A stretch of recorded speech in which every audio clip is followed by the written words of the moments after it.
سيعلم الذين ظلموا أي منقلب ينقلبون.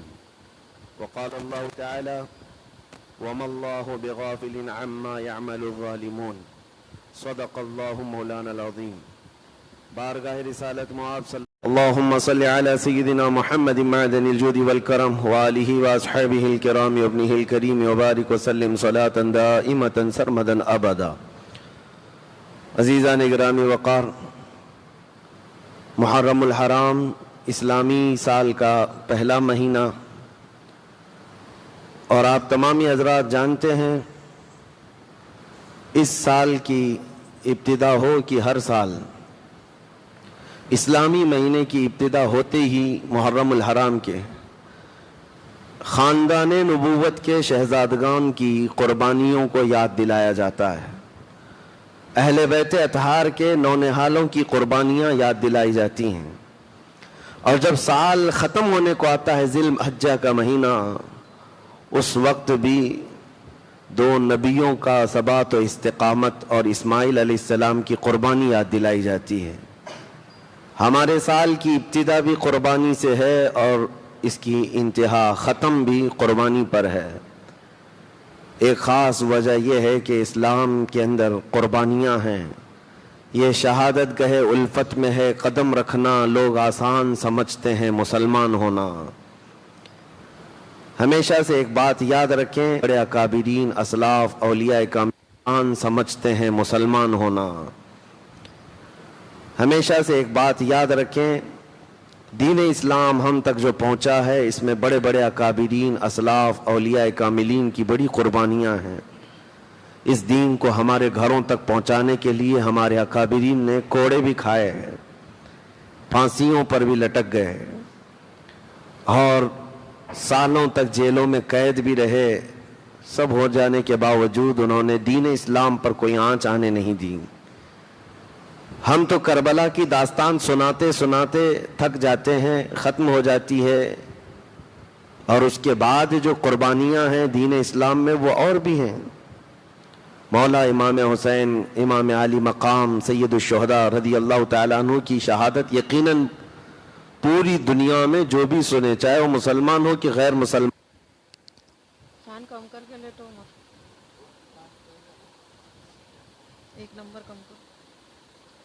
ہو، رو پڑتا ہے۔ دردناک حادثہ ہے، رسول اللہ کے شہزادوں کو جس طرح بھوکا اور پیاسا میدان میں رکھا گیا تھا۔ لیکن میرے عزیزو، یہ قربانیوں کی ابتدا تو رسول کریم صلی اللہ تعالی علیہ وسلم کی زندگی پاک سے شروع ہو چکی تھی۔ جب آپ نے مکہ مکرمہ میں اعلان نبوت فرمایا، کون سی مشقت نہیں اٹھائی رسول محترم صلی اللہ علیہ وسلم نے۔ 3 سال تک مکہ والوں نے سوشل بائیکاٹ کر کے رکھا۔ آپ کی وہ گھاٹی میں جہاں حضور صلی اللہ علیہ وسلم اپنے خاندان کے ساتھ تھے، ان 3 سالوں میں پتے کھائے، چمڑے ابال کر کے کھائے۔ یہ قربانیوں کی ابتدا تو زمانے نبوی سے شروع ہو چکی تھی، اور یہ بھی تو قربانی ہے کہ جب آپ حرم میں جائیں تو آپ کی پیٹھ پر اوجڑی ڈال دی جائے۔ اور عقبہ بن ابی معیط ایک شخص ایسا ہے جس نے رسول اللہ صلی اللہ علیہ وسلم کے گلے میں رومال ڈال کر کے گھمایا تھا اور کھینچا تھا، جس کی وجہ سے حضور کے گلے میں سوجن آ گئی تھی۔ یہ سب قربانیاں ہی تو ہیں۔ اور مکہ مکرمہ میں عمار بن یاسر اور ان کے والد گرامی کو آگ میں جلایا جاتا تھا، بلال حبشی کو، خباب ابن الارت کو، خبیب ابن عدی کو، زید بن دسنا کو۔ یہ وہ صحابہ ہیں جن کو مکہ والوں نے تڑپایا ہے، صرف تڑپایا نہیں، ان کے ایک ایک عضو کو کاٹا ہے، انگلیاں کاٹی ہیں، ناخنوں کو کھینچا ہے، کان کاٹے ہیں، ناک کاٹے ہیں۔ قربانیوں کی ابتدا تو زمانے نبوی میں ہو چکی تھی، اور مرد تو مرد ہے، عورتوں نے بھی قربانیاں دی ہیں۔ سیدہ بی بی سمیہ، جن کو ابو جہل نے گھوڑے کے پیروں سے باندھ کر کے دوڑایا تھا، اور پھر گھوڑا دوڑتے ہوئے آیا تو ان کی شرمگاہ پر تیر مار کر انہیں شہید کیا گیا تھا۔ یہ پہلی شہیدہ ہیں اسلام میں۔ عورتوں نے بھی قربانیاں دی ہیں، بچوں نے بھی دی ہیں۔ آج یہ ایک میسج ہے آپ تک کہ اللہ تبارک و تعالیٰ نے کتنے سکون کی زندگی آپ کو دی، ہمیں دی ہے۔ اس دور میں ایک اذان دینے کے لیے نہ ہمیں کوئی دقت ہے، نماز پڑھنے کے لیے ہمیں کوئی تلوار لے کر نہیں کھڑا ہے کہ اگر سجدے میں جاؤ گے تو سر کاٹ دوں گا، کوئی ایسی مصیبت نہیں ہے۔ رب تبارک و تعالیٰ نے بے پناہ آزادیاں دی ہیں، پلس اس پر یہ کہ ہمیں اچھا کھلا بھی رہا ہے، اچھا پلا رہا ہے، اچھا پہنا رہا ہے، ہمارے دولت میں فراوانی ہے، سب کچھ ہے، یہاں پر آرام ہی آرام ہے۔ اس کے باوجود ہم دین پر کتنے قائم ہیں یہ دیکھنے کی ضرورت ہے۔ آج ہم اپنے دین اسلام کو اپنے گھروں میں ہی اجنبی بنا رکھے ہیں۔ اسلام اسلام کے نعرے تو ہم لگاتے ہیں، لیکن اس اسلام کو نہ ہم اپنی بچیوں پر دیکھنا چاہتے ہیں، نہ بیویوں پر دیکھنا چاہتے ہیں۔ ان کو ننگا گھمائیں گے، اس وقت اسلام کہاں ہے؟ اسلام کے نعرے لگانے والے ہیں۔ یقیناً اسلام سے تمہاری اگر محبت ہے تو تمہیں اسلام کو اپنے گھر میں بھی دیکھنا ہوگا۔ اپنے گھر کے اندر بھی جب ننگا ناچ رہے ہوں اور عورتیں بے پردہ باہر جا رہی ہوں تو اس وقت تم دین اسلام کو تو بے پردہ کر کے بھیج رہے ہو۔ اسلام سے محبت کا معنی یہ ہے کہ آپ اپنے اوپر بھی اسلام کو پسند کرو اور اپنے گھر والوں پہ بھی اسلام کو پسند کرو۔ یہ نہیں ہے کہ اسلام کو ہم نے اپنے گھروں میں اجنبی بنا رکھا ہے، دوسرا آئے۔ حیرت کی بات ہے، اسلام تو ہمیں مسجدوں میں تو نظر آ جاتا ہے، جمعہ میں اگر آ گئے سب کے سب سجدہ ریز ہیں، لیکن یہی اسلام شادیوں کے محلوں میں کیوں نہیں نظر آتا؟ جب شادیاں ہوتی ہیں مسلمانوں کی، بڑے امیروں کی، تو وہاں اسلام کیوں نہیں نظر آتا؟ میرے عزیزو، کہیں تو ہم ناانصافی کر رہے ہیں، ہم اپنے ہاتھوں اپنے دین کو تباہ کرنے کی کوشش کرتے ہیں، انجانے میں ہی صحیح، لیکن ایک بہت بڑا ایسا عمل ہے جس کا خمیازہ ہماری نسلوں کو بھگتنا پڑے گا۔ آپ کو میں مثال بتا دوں، صدیق اکبر رضی اللہ تعالیٰ عنہ دسترخوان پر بیٹھے، اسلام کو کیسے گھر میں پسند کرتے تھے۔ اسلام تو اسلام ہے۔ بیٹے نے ایک مرتبہ اتنا کہا کہ یہ لوکی کی سبزی جو بنی ہوئی ہے یہ مجھے اچھی نہیں لگتی ہے۔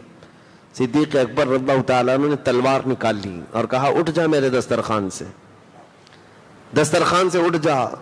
کہا ابا جان میں نے تو صرف سبزی کے بارے میں کہا اس سبزی کے بارے میں ہرگز نہ کہنا، اس لیے کہ میرے رسول کو پسند تھی، میرے نبی پاک صلی اللہ تعالیٰ علیہ وسلم کی پسندیدہ سبزی ہے، اور اگر تجھ کو یہ نہیں پسند ہے تو میں ایسا بیٹا نہیں برداشت کر سکتا جس کو رسول اللہ کی پسند نہ پسند ہو۔ یہ اسلام اپنے گھروں میں بھی دیکھنا وہ چاہتے تھے۔ وہ تو سنت مصطفیٰ، حالانکہ سبزی کے متعلق اختیار ہے، آپ کو جو کھانا ہے کھائیں، فرض واجب یا حرام ناجائز تو نہیں ہے، لیکن صدیق اکبر رضی اللہ تعالیٰ عنہ کا ایمان بہت بلند تھا۔ عزیزان گرامی وقار، جب ہم یہ انقلاب اپنے گھروں میں بھی لائیں گے، ان قربانیوں کو دینا پڑے گا، تو انشاءاللہ العزیز وہ دن دور نہیں کہ بہاریں ہمارے گھروں سے نکلیں گی انشاءاللہ۔ میں چند باتیں آپ کے سامنے رکھتا ہوں کہ قربانیوں کی ابتدا زمانہ نبوی سے ہوئی، اور پھر وہ ہجرت بھی حضور صلی اللہ علیہ وسلم کی بڑی قربانی تو ہے، اپنا وطن چھوڑنا اور دوسرے شہر جا کر آباد ہونا، پھر پورے ساتھیوں کا ساتھ چلنا، ایک بہت بڑی قربانی ہے۔ جب شہر مکہ چھوٹ گیا اور اپنے مدینے میں آباد ہوئے تو کیا یہ قربانی نہیں ہے؟ اپنا وطن اصلی چھوڑنا، پھر وہاں جانے کے بعد مسلسل جنگیں اور لوگوں کا مقابلہ، 10 سال تک تقریباً 17 جنگیں، سال بھر کا بھی موقع نہیں ملتا تھا سانس لینے کا۔ یہ بھی تو قربانیاں ہیں۔ کتنے عظیم صحابہ جنگوں میں شہید ہوئے، ایک ہی جنگ احد میں 70 صحابہ گئے، جن میں رسول کریم صلی اللہ علیہ وسلم کے سگے چچا، ان کے سفیر، ان کے خاص صحابہ شہید ہوتے گئے۔ یہ سب چیزیں دیکھ کر صبر کر لے جانا یہ بہت بڑی قربانی ہے، اور ان قربانیوں کی ابتدا جب حضور کے زمانے سے ہوئی تھی تو خلفائے راشدین کے زمانے میں بھی چلی، اور پھر کربلا کے میدان میں یہ کھل کر کے سامنے دیکھنے کو ملا۔ دنیا کی ایک ایسی عظیم قربانی جس میں خاندان رسول کا بچہ بچہ اپنی جان لے کر میدان میں اترا، اور کوئی پیچھے بھاگنے کی بات نہ کیا، گردنیں ان کی کٹ گئیں، بلکہ ایک دوسرے کو کٹتے ہوئے دیکھتے بھی رہے صبح سے شام تک۔ کوئی یہ نہیں کہا میرا بھائی اب کٹ گیا، اس کے اوپر گھوڑے دوڑ چکے ہیں، میں تو اپنی جان بچاؤں۔ حتیٰ کہ جو بیمار خیمے میں سو رہے تھے، زین العابدین امام سجاد بیمار تھے، بخار زدہ تھے، اس کے باوجود وہ اپنے بستر سے کھڑے ہو رہے تھے۔ کہ سب جب جا چکے تو مجھے بھی جانے کی اجازت ملے. امام حسین نے ان کو تک دیکھا تو آپ رو پڑے اور کہا میری نسل تجھ سے چلنی ہے اور تم آرام کرو, میرے بعد خاندان نبوت کی ان عورتوں کو کون لے جائے گا, کون ان کا سہارا ہوگا. امام زین العابدین اس بات پر روتے رہے زندگی بھر کہ مجھے میدان میں اترنے نہیں دیا گیا ہے. تو کیسا جذبہ تھا ان کا, قربانیاں تو ان کی ماں نے ان کی گٹھی میں پلایا تھا, ان کو بچپن سے یہ جذبہ دیا گیا تھا, اسی لیے وہ میدان میں ڈٹے رہے, جمے رہے. عزیزان گرامی وقار, میں آپ کو ایک بات بتا دوں کہ اللہ تبارک و تعالی اس کا ایک قانون ہے, اس کا ایک دستور ہے, وہ اپنے بندوں سے امتحان لیتا ہے اور اس کے بعد ظالموں کو ان کے انجام تک پہنچاتا بھی ہے. بعض لوگ